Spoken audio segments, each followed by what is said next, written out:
Hello everybody, and thank you for joining me. This is Ciara from Ciara T Designs, and today I have these beginner-friendly alcohol ink cards to share with you, so let's jump right in.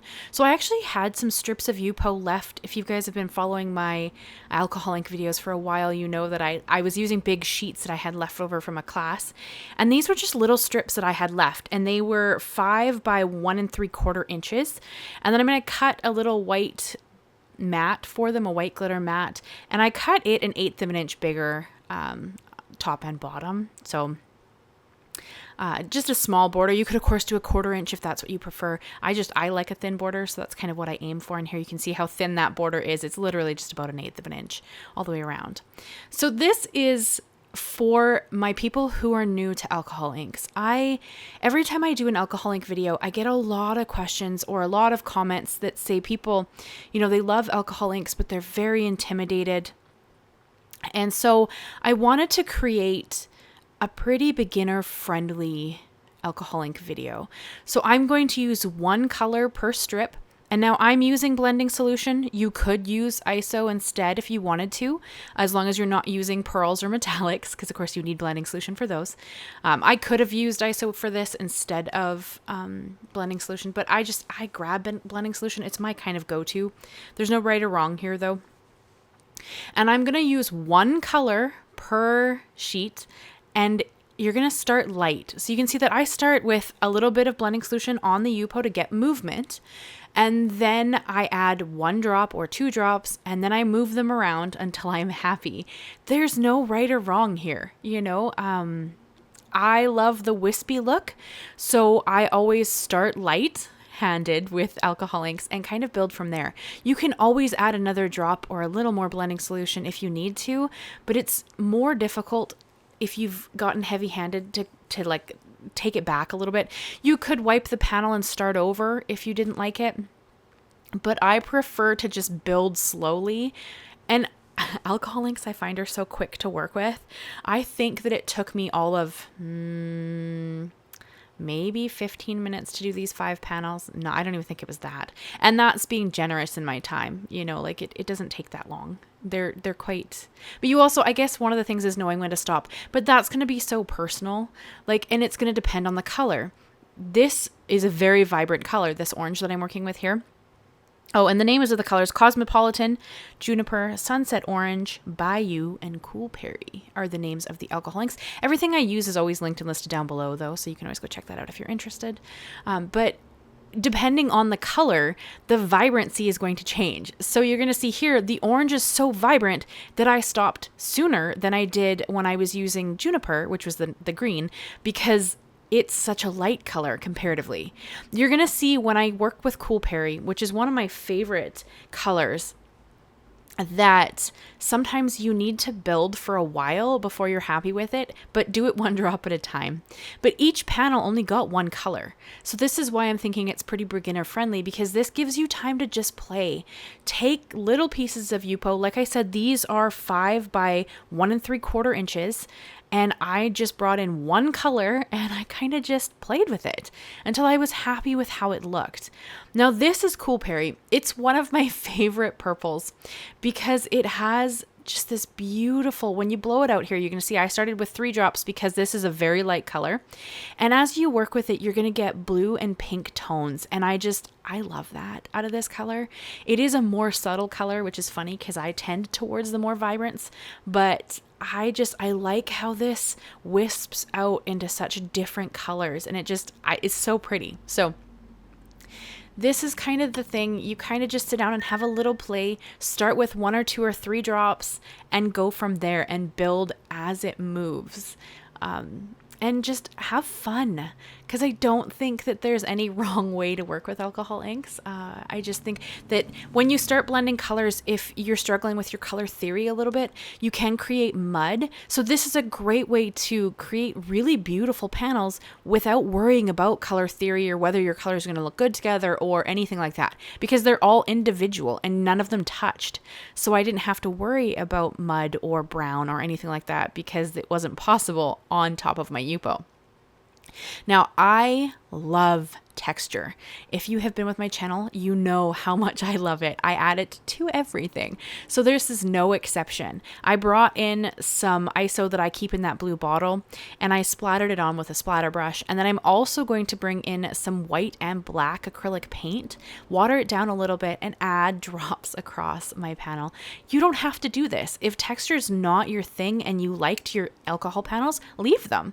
This just adds a little more interest, a little more for your eye to see, and I really like that, so I do tend to go that direction. But you can stop at any step during this if you don't like it. Now I'm going to add a more complicated die cut on top of my alcohol ink panels, but if you want something more simple, I did a video a couple weeks ago, I think, and I added just one flower, and I think that it turned out really pretty. So, you know, there's no right or wrong here. You could add leaves. There's so many things you could do with this. You could just not add anything. You know, you could do your sentiment, you could have your alcohol ink strip, and it is beautiful on its own.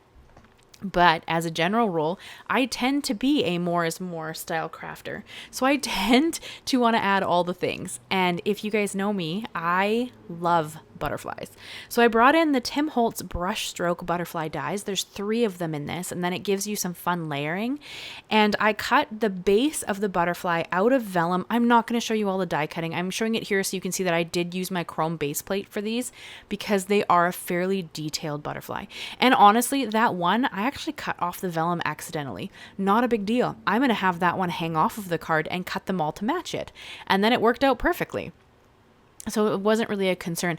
I'm cutting them like this because the die has all of the layering bits and it has the base. And I didn't need the vellum to be of all of the pieces, if that makes sense. I'm going to use heavyweight vellum for the base, and then I'm going to use pearlescent vellum for the detail layers. I don't want to bring in any more dark colors. I want the colors on my alcohol ink to be the bright show in this, but I like to add things to my cards, so I am going to use my butterflies. So here you can see everything's cut, and I'm going to use my Xyron sticker maker to actually add adhesive to the back of this pearlescent cardstock or vellum. And this was a bit of a labor of love. These butterflies are a little bit of a labor of love, to be honest with you. They are a little bit tedious, but the results are so worthwhile that I don't really mind them. It's one of those things where I'll watch YouTube videos. Usually, I think I was watching a Tim Holtz video while I was doing this, actually.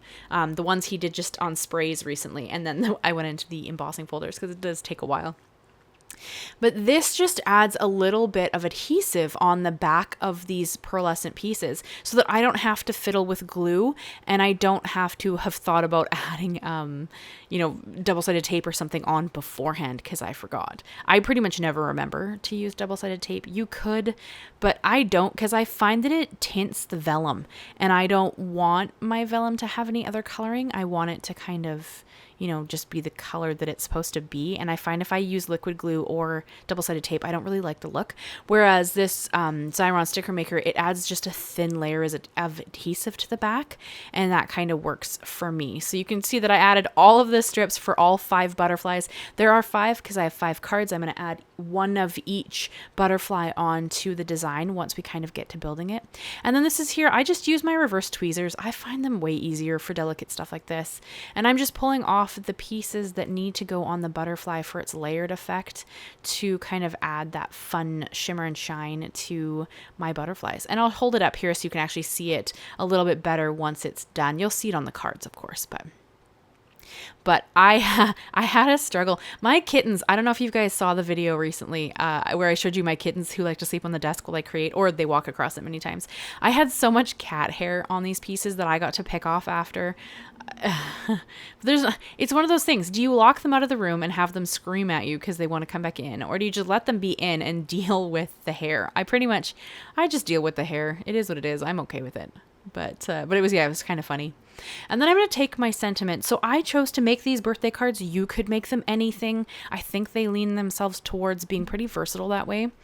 So I'm going to use a birthday card, or a birthday sentiment, sorry. So I used the Simon Says stamp XL birthday greetings. This one I've had in my stash for quite a while. I love the Simon Says stamp sentiments. They are my favorite company for sentiments because I just always find them so either they're really delicate and beautiful, or they're bold, or they have mixed fonts. Like, I don't know, they're just my favorite. So I do tend towards them, but any sentiment you have that's a little bit more delicate would work beautifully here, just because I'm working with, you know, light colors and vellum and that kind of thing. So I do tend towards a more delicate sentiment so that it's not stealing focus from either the alcohol inks or the subtle butterflies that are on top. And then we're going to put the cards together. So I think that these turned out beautiful. I mean, not to toot my own horn or anything, but I was really, really happy with how these cards came together. I am also going to add a little strip of that glitter cardstock that I'm using here to mat my alcohol ink. You don't even have to mat it if you don't want to. This just, I feel like, gives it a more finished look. So that's kind of why I aim that direction. And I brought in white glitter because, again, the only black I want on there is the sentiment and the little bit of black that I've splattered onto my alcohol ink. I don't want to add more. Otherwise, I kind of want this to be a more light and delicate card design. So that's kind of what I was leaning towards. You could use black glitter behind it if you wanted to. That would just make it more bold, but it changes where your eye focus is. And I was kind of trying to be a little more like of a light card design. So then I'm going to adhere down my strips of the alcohol ink that have been matted now. And I use my Nuvo Deluxe glue. It is by far my favorite glue. Sometimes I get questions about that. That's just the one that I really enjoy. I find that it has a lower water content, so it doesn't warp things as much. That tends to be more in my journaling videos than in my card making ones, because I use pretty heavyweight cardstock. But yeah, so that's just my preference. And you guys, we have 2 videos left before July. And if you guys don't know, I do a series on my channel every July, and it is Christmas in July. And I'm looking forward to doing some really fun Christmas cards for you guys all month, with the exception of 2 videos, because my bullet journal for August that I make in July will not be Christmas themed. And I've been sharing a watercolor painting every month as well. I'm new to watercoloring, and I've just been doing these really fun landscapes. So you can check those out if you want to. And then I've kind of laid my butterflies across my panel. You can see here, this one that at top, I'm intentionally putting that wing off of the edge because that is going to be where I cut that one wing that I messed up when I ran it through the die cutting machine. I'm going to match them all to that one that has that kind of cutoff. And I'm only putting glue in the center of each butterfly. The liquid of the glue kind of makes you can see my kitten walking across. Yep, here we go. Here she is. That's Aqua. She couldn't help but help many, many times during this card making session. And you'll see me often trying to pick cat hairs out of things. Yeah, it's because I had adhesive and cats. So I managed to get them all off. It's just kind of like a labor of love as they wander through my office consistently. But yeah, so I matched the cut wing that needed to be trimmed to that one butterfly that I messed up in the beginning. I mean, I don't really think it was an error. It was just, I think it looks really intriguing to the eye to have things go off of your design. Now, I don't want my large butterfly to go off, so you'll see that I intentionally shift that butterfly to make sure that the wings fall inside of the card design. But then on my top butterfly, I intentionally shift them to be where one wing is sitting out exactly how I needed to cut the other one. So that's kind of how I laid them out. And then my little butterfly is just in the middle doing its little thing. It's barely on the alcohol ink, so you get a little more of a view of the alcohol ink there. And then I think I did pretty good with the negative space. I struggle a little bit with negative space, to be honest with you. I tend, like I said earlier, to be a more is more style creator. So because of that, I want to, fill up all the negative space, and I want to put stuff everywhere. But I opted to just leave this one alone, have it be the way it is. I didn't add any more embellishments. I didn't add anything else. And I kind of just left that negative space, and I think it turned out really pretty. But as I said earlier, you don't have to do the butterflies. They are a bit tedious, though they look stunning.